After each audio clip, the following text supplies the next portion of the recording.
Hey there. So I had a request for a look at my cook system that I used while I was out hiking the Appalachian Trail recently. So stick around and I'll show you my cook system.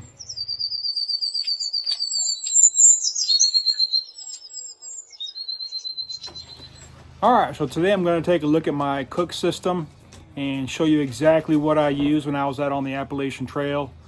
And everything that I had was inside my food bag, so my entire cook system was just placed in my food bag, and it worked out well for me. A lot of people know this is Bear, my chocolate lab. I took this picture of him one evening here in front of the house, and I thought it was really cool. So I had Hilltop Packs incorporate Bear's photo on my Bear bag, so that was pretty cool. Anyway, so my entire cook system was right here in this Toke's pot inside this orange storage deal. So basically you open that up, get rid of the orange piece, and this is a 750 milliliter Toke's pot. Toke's is the brand, Toaks. As you can kind of see it there, Toke's titanium, 750 milliliter, super lightweight, nice handles here if you need them. Also has a nice lid with some vent holes, which was nice, and then of course it has this little triangular deal on top, which you can use to kind of grab it and pull it off and not burn yourself. So that was useful, but everything was in here that I needed to cook, including my fuel can. So the fuel can that I had on trail actually fit inside the bottom of this pot, which was great. So I flew home, so obviously I couldn't bring that fuel canister with me, so I left that fuel canister in a hiker box in Hot Springs, North Carolina when I left. So I don't have that exact can, but I do have one here that I will, and I also had a hanky in there. So that's my 750 milliliter pot.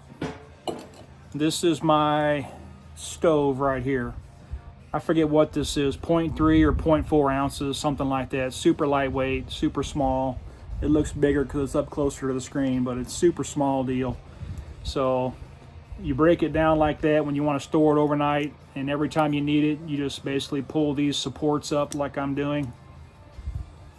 Pull the supports up just like that, and then you got a nice base to set your pot on when you're cooking, and then your fire comes right out of those holes, which I'll demonstrate here in a minute. So this is the MSR Pocket Rocket Deluxe. It's a deluxe because it has this igniter on the side of it. This aluminum piece right here is an igniter.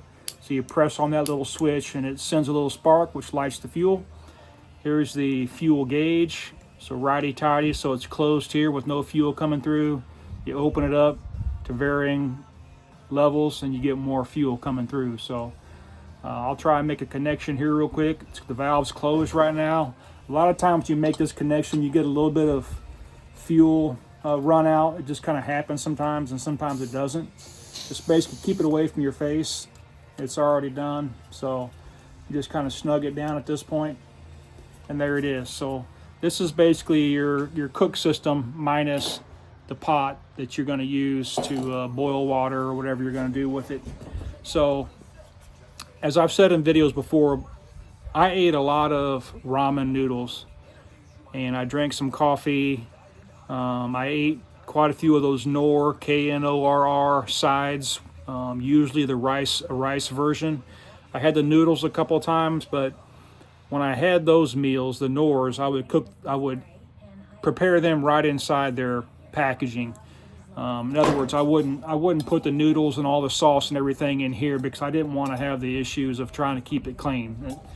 It sounds petty, but I just use this really to boil water. That's really all I ever used it for. So that's just kind of the way I handled it. So I would boil the water in here. When the water was boiling, I would pour it in whatever meal I was going to eat.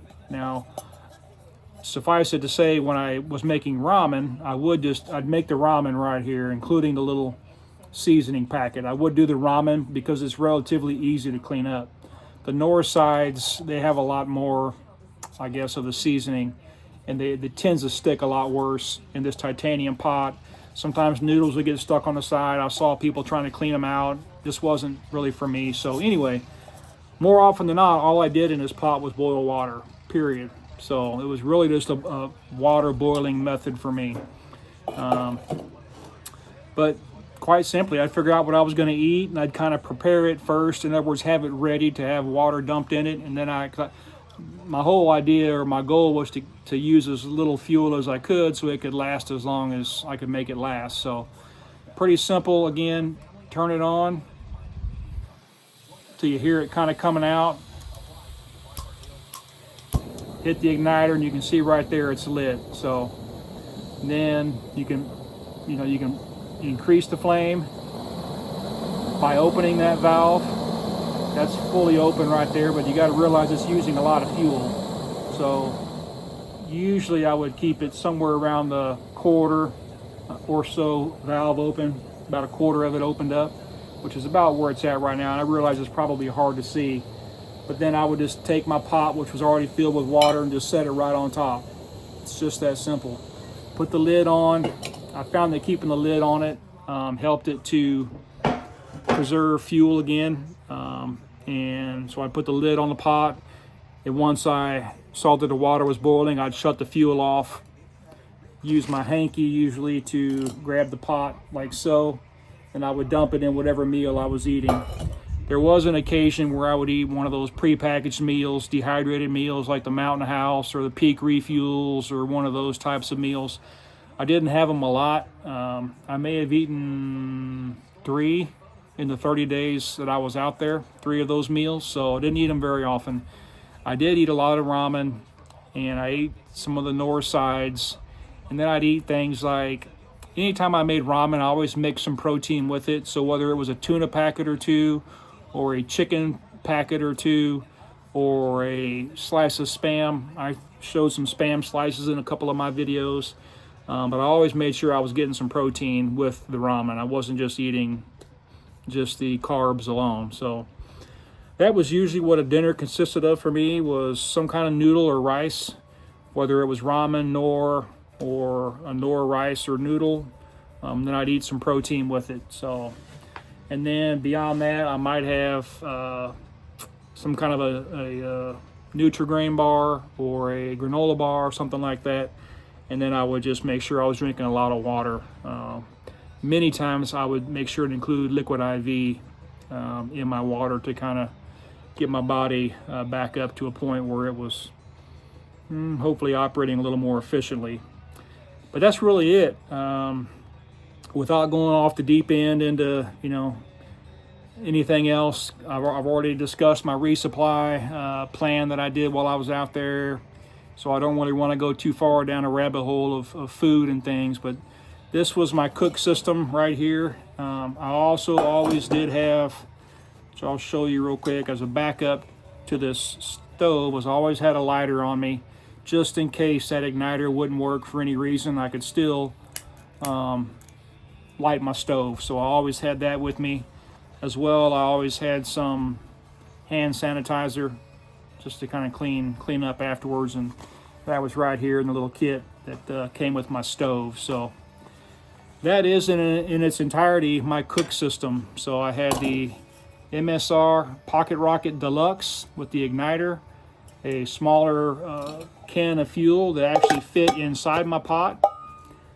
Would have that in there, my handkerchief, and of course the little lid that goes on it. And then as a backup, I had the lighter and some hand sanitizer, and then the packaging for the whole stove. So literally my whole entire cook system was right in here. And the whole thing, I think, weighed, oh man, let me think for a second, 7 or 8 ounces maybe, including the pot, the handkerchief, the lightweight stove, and the lighter.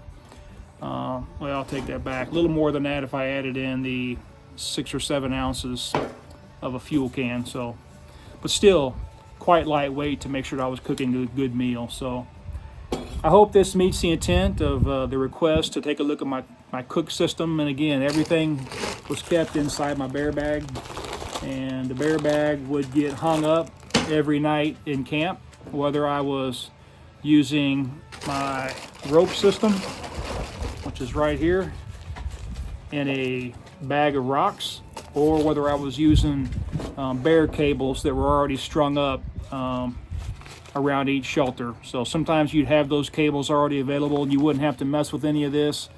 Other times there weren't any available and you had to figure out how to hang your own bag. So always made sure I was equipped with either method.